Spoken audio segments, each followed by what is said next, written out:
And Mike is out in the field today. He's actually doing a few interviews. Thank you, everybody, for joining us on Rockland News this afternoon. It is Tuesday, March 10th, 2026. In honor of Pi Day, we're starting this at 3:14 p.m. Pi Day is always on March 14th. But we do have some serious news to talk about. On with us right now is Town of Haverstraw Supervisor Howard Phillips, and he's going to give us an update on something that happened down by the train tracks last night. Howard, thank you for being on Rockland's News today. Well, Tom, it's always a pleasure to be on with you. As a matter of fact, it's really unbelievable the amount of people that are coming up and talking to me and telling me how they've heard me on your podcast. So you're really, every week, you seem to be reaching more and more people, not just in North Rockland, but all of Rockland County. It's great to hear. Thank So you. we had a little incident last night, just after midnight. CSX, as most people know, on the train tracks, the West Shore line, they really just haul freight, consumer, but let's call it commercial freight. And they piggyback many times, one car on top of the other. But last night they had a bit of a derailment. So two of the cars, freight cars, separated from the rest of the train.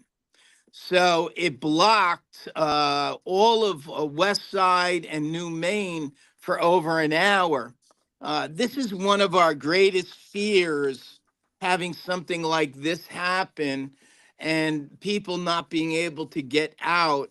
That's why all of our volunteer firefighters, they run through a back and oil every time, just about every single year, and they run through this doing a mock freight accident because in upstate New York they had a terrible, terrible accident.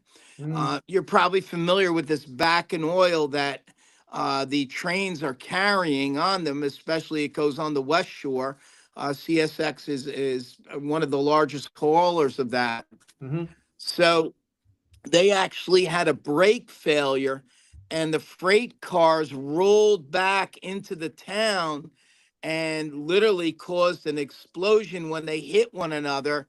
And they had a devastating fire where, well over a dozen people perished in that Oh, little God. town.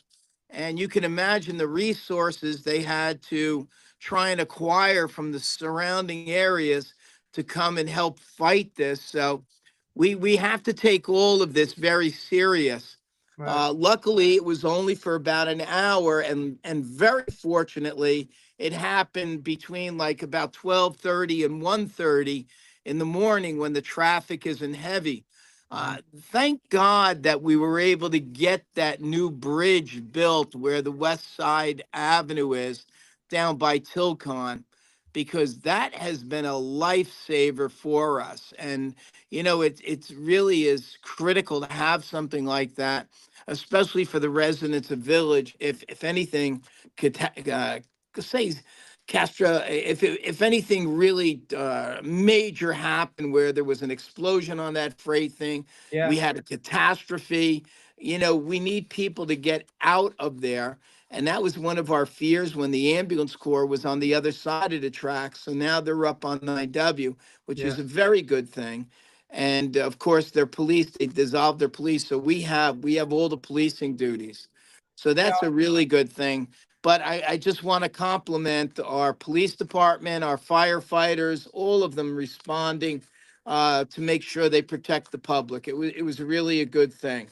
Now, as far as we know, there's obviously a difference between train derailment and the cars coming off the track. So the train derailed from the core cars, but it seems that they remained on the track, so there wasn't any Yes. residual damage to anything to the left or the right of the tracks in any way. Yeah, Tom, there's very gradual increase as you go through West Haverstraw and the village of Haverstraw on those railroad tracks. So I'm sure that helped them as well. And then I believe some of the carts have a brake system so that they don't roll back. But we were very fortunate because the weight of these trains can be astronomical. Hmm. It's just unbelievable. And as I say, Many times they piggyback one freight car on top of the other. You know, Tom, there used to be two tracks there, and we used to have commuter rail, and they ended that, I think, around, excuse me, 1960, 1961.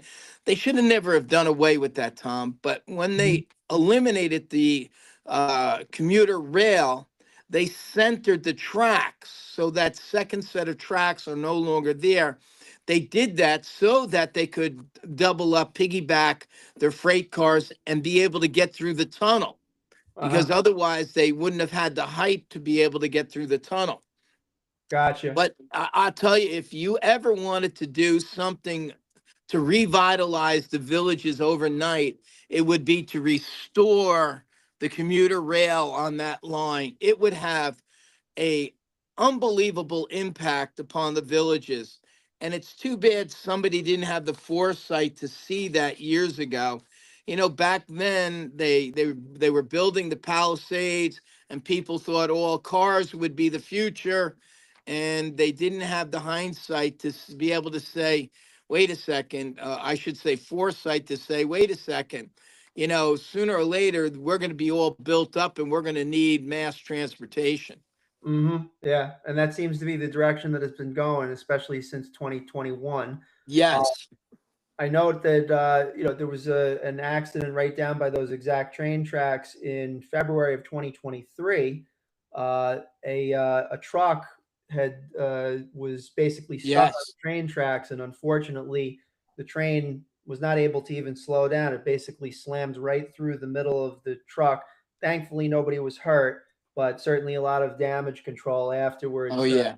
That was actually Chief John Gould of the Haverstraw Police was Yes. integral in that investigation on that. So, They were able to pull them out. You know, a train like that is no different than these gigantic commercial tanker freights in the ocean. It takes an unbelievable amount of distance to either stop them or, you know, in the case of a ship, turn around.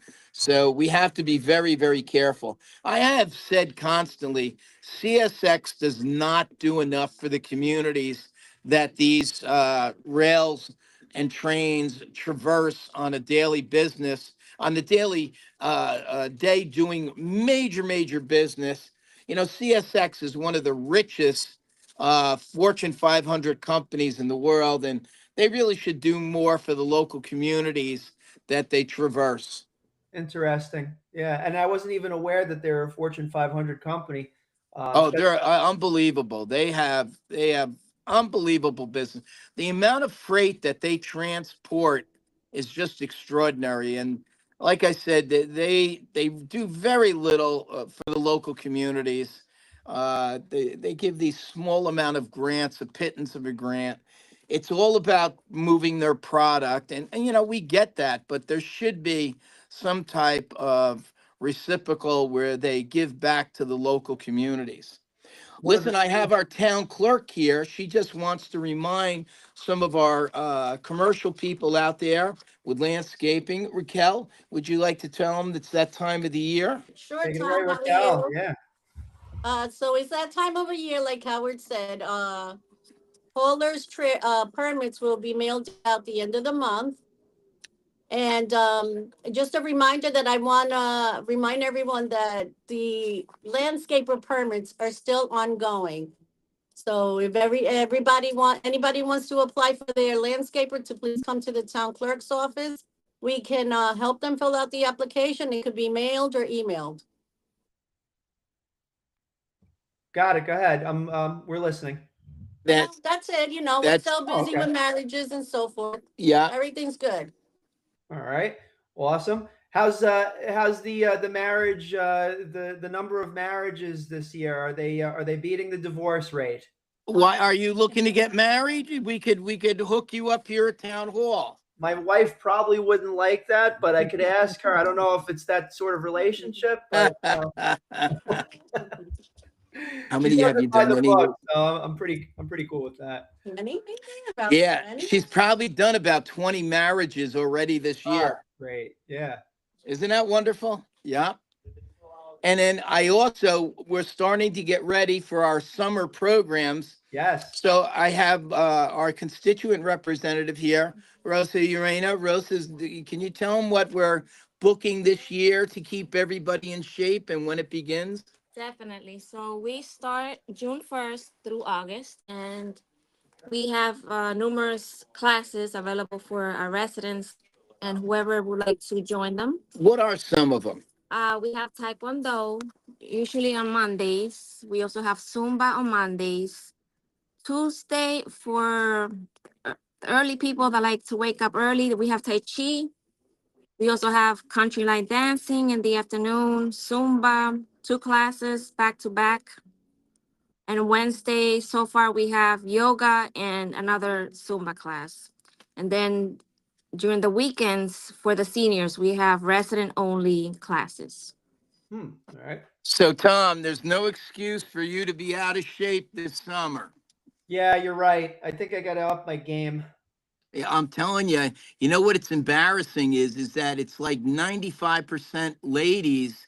I'm afraid to go down there, and after 10 minutes, I'm out of breath, and they just keep going. Yeah, and I also should mention, and it's not just the ladies and the gentlemen, it's now the kids. From what I understand, this new concept has been popping up in local libraries, Zoombini for the toddlers. Oh, wow. Yeah, I Very never even heard of interesting. it before, right? That's So, amazing. And yeah. also, we've got golf registration going on. I'm going to turn it over to Olivia Hitchings. Olivia runs the golf registration, and we've got some really great things happening. Oliv, do you want to inform the public what we've got going on? So as of March 1st, we began golf registration and we offer that Monday through Friday from 9 to 4, and then Monday nights from 5 to 7, and Saturday mornings from 9 to 11. So that's for residents and non-residents. We offer a frequent player card for non-residents, and then adult and senior passes for our resident players.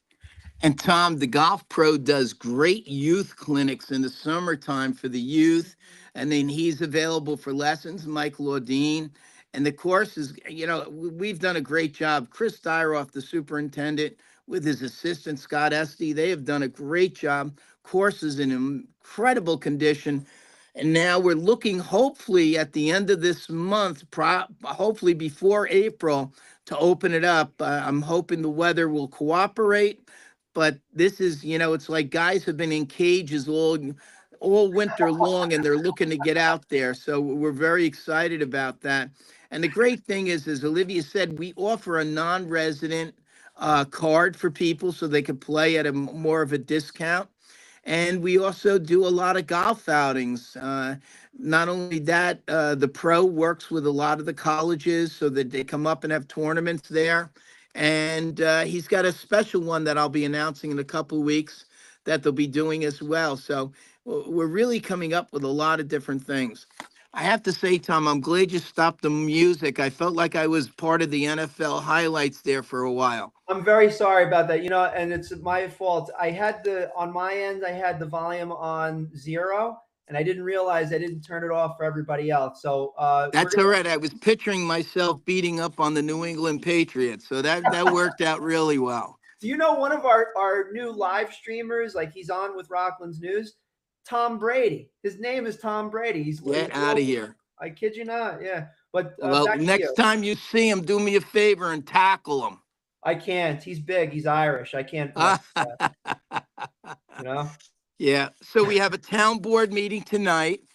We were doing Black History Month all of last month, but we had one individual who couldn't make it. So we're going to recognize her, Karima Brown. She's a wonderful person, an educator in the West Haverstraw School. So she'll be here tonight. And we always love doing that. We have such a rich history.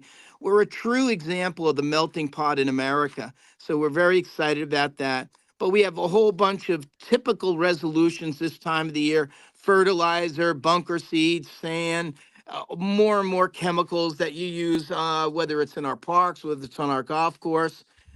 We've just a lot of pro forma resolutions that you have to do to get ready. We'll be replacing some equipment, both for the golf course, the highway department, and the parks department.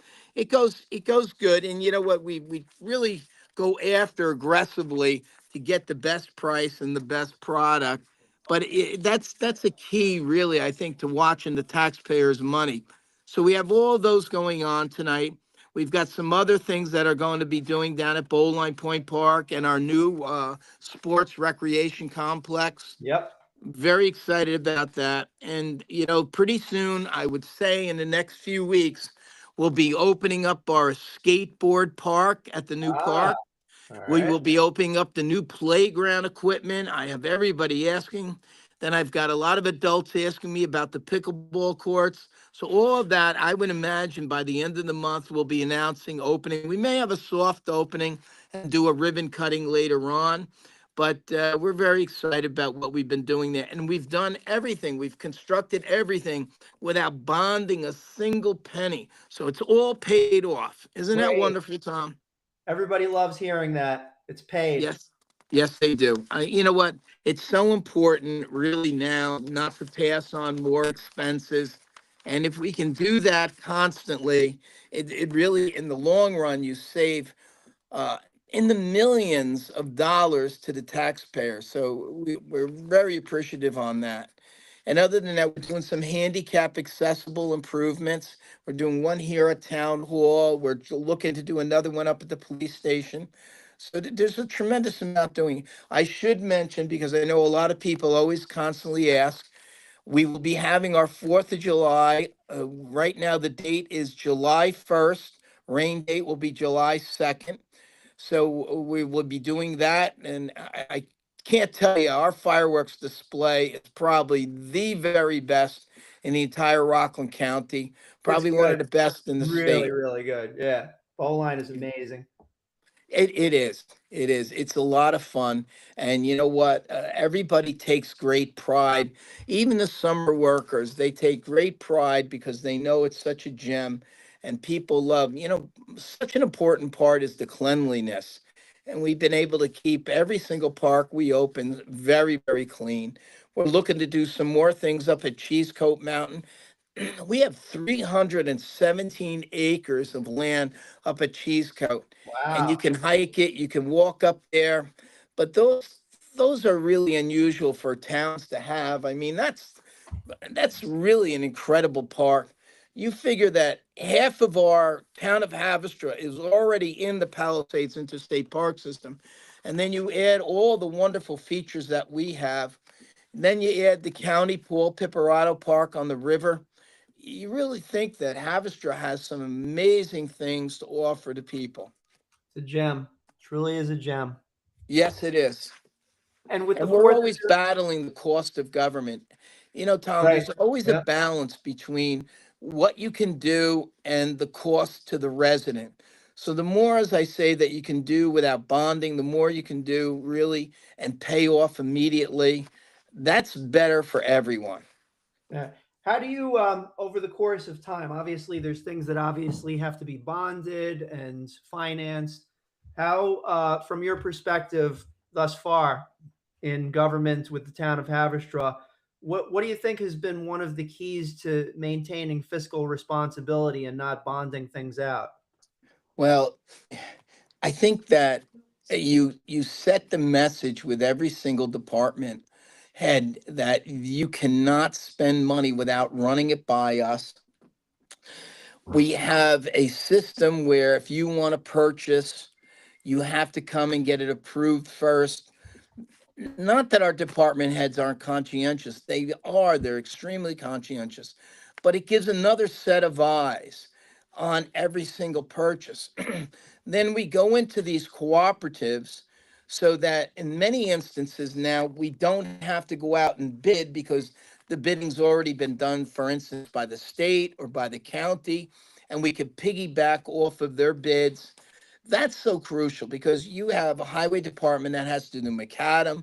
You have all types of item 3 stone, item 4 stone, all types of soils. So the more you can jump onto those existing bids or go to the state bid, if you're purchasing equipment, the easier it is on local municipalities. Hmm. And you cut down on the redundancy of what goes on in government, you're really able to slice through the red tape.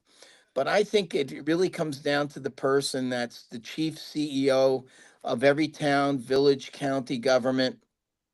They're the person watching everything. And, I would love to say it's me, but I also have to realize that in North Rockland, you can't really just say, okay, we're going to get more ratables. We don't. We're in a very difficult location in the Yeah. county. The infrastructure of 9W and 202 is horrible. It's not conducive to traffic. Any given day, 202 or 9W could be packed with cars and you just can't get through. So, we're forced into a situation because business is much easier to locate or relocate into a town like Orangetown or Clarkstown or Ramapo, where they have the throughway. They're by the TZ Bridge. They're right next to 84. All of those roads and infrastructures, and then they have the commuter rail, which just really just helps them. It really complements, the ability to bring people in and to attract business.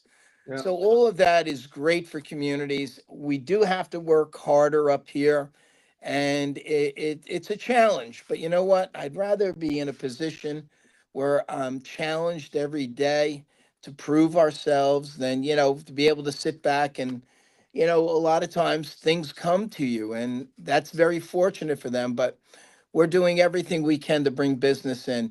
You know, whether we like it or not, business and taxes are married together Hmm. because they're ratables, and many of them are very clean ratables. These data centers that some of the towns have been able to secure, those data centers really require no services from the town, yet they pay unbelievable amount of taxes. Those are the business you would love to do. So we have to find our niche. I mean, the Haverstraw Marina has been a wonderful thing for us. Hmm. Again, attracting people from the tri-state area to our community.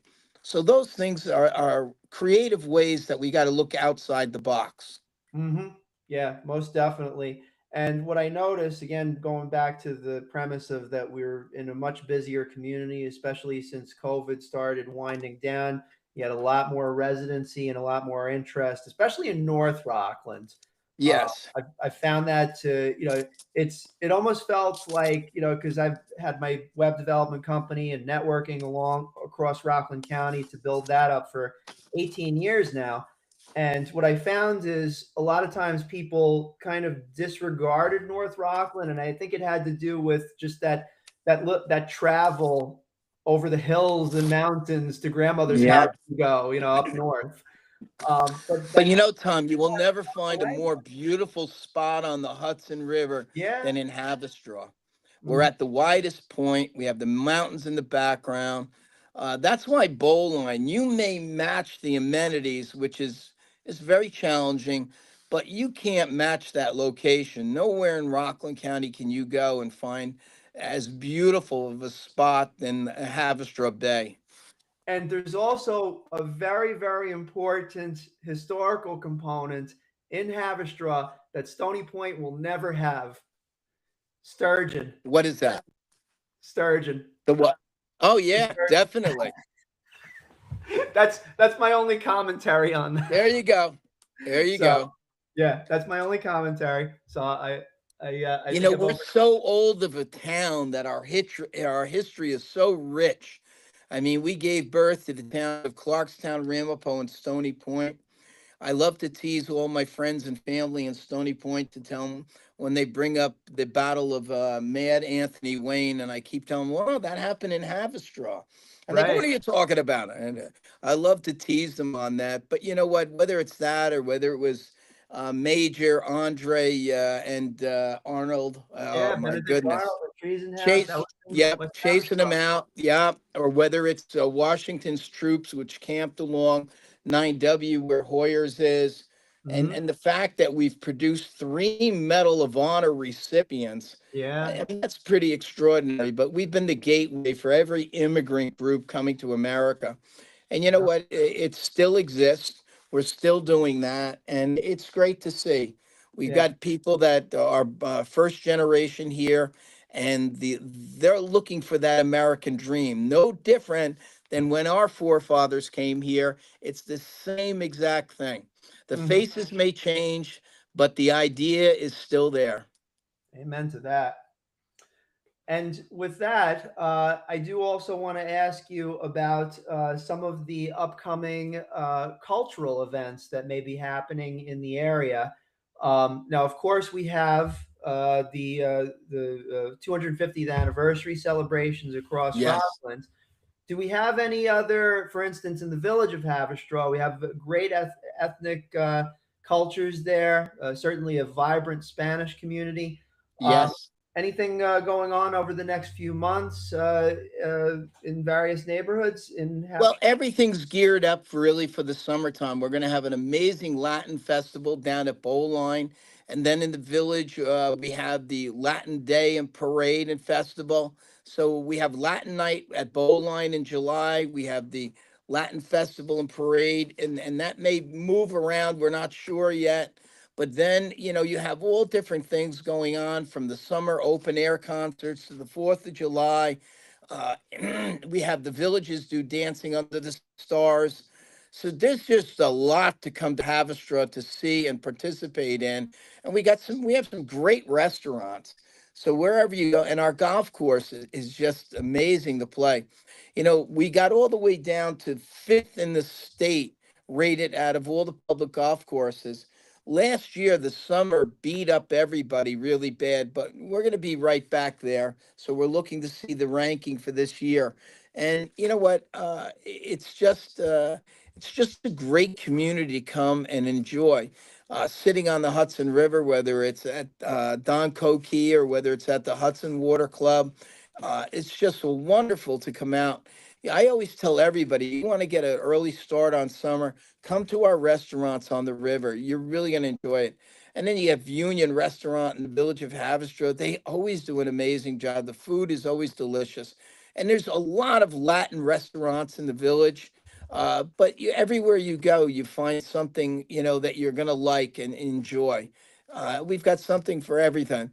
I have to say that the Democrats are having their St. Patrick's fundraiser at the Elks this Thursday night, and Mhm. we're honoring Kevin Lynch, who has Lynch's on Ah, the Green. all Always right. a great guy to recognize for everything he does. He's like Jeannie Nicolakis with Sparky's. He does so much Yeah, yeah, behind the scenes without anybody knowing. And let me give a big shout out to Jeannie as well because she absolutely. celebrated 50 years of that business. Isn't that amazing? It And she's really an is. extraordinary person. And then Mhm. we're also honoring our superintendent of highways, Bart Gordon.